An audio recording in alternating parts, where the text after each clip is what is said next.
મમ્મીથી વધારે કોઈ પ્રેમ ન કરી શકે, પપ્પાથી વધારે કોઈ કેર ન કરી શકે. જેણે કેળ ઉપર બેસાડીને કષ્ટ વેઠ્યા છે એના ઉપકારોને પણ ક્યારેક યાદ કરજો. વિશ્વની સૌથી મોટી અને મહત્ત્વની યુનિવર્સિટી એ તમારા માતા પિતા છે. સમય અને પરિસ્થિતિ જોઈને પ્રેમ રચાવે એ દુનિયા, પણ સમય અને પરિસ્થિતિ જોયા વિના જે અઢળક પ્રેમ વરસાવે ને એ જ મા બાપ. મંદિરમાં શું ગોતે છે ભગવાનને? ઘરમાં જ સાક્ષાત બેઠા છે, એમને તો ક્યારેક પૂછ.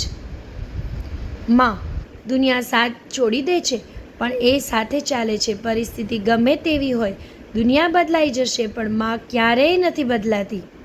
પપ્પા પાઈ ભેગી કરીને અમારી ખુશી ખરીદતા જોયા છે. મેં મારા પપ્પાને ઈશ્વરના સ્વરૂપમાં જોયા છે.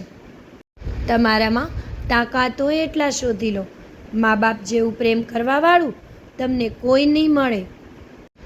આખી દુનિયા ભલે ને એક બાજુ હોય, પણ જો માથે મા બાપના આશીર્વાદ હોય ને તો જીત આપણી જ થાય છે. એક દીકરી કહે છે, મને પપ્પા કરતાં સાંજ વધારે ગમે છે, કારણ કે પપ્પા તો ફક્ત રમકડા જ લાવે છે, પણ સાંજ એ તો મારા પપ્પાને લાવે છે.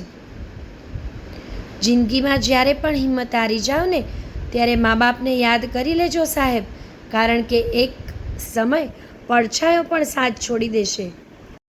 પણ માતા પિતા તમારા એક એક ડગલે એ તો તમારો સાથ આપશે. વડલાની જેમ તાપ સહન કરી પરિવારને છાંયડો આપતું પાત્ર એટલે પિતા. માતા પિતાની સંપત્તિ ના હોય, માતા પિતા તો ખુદ સંપત્તિ હોય છે.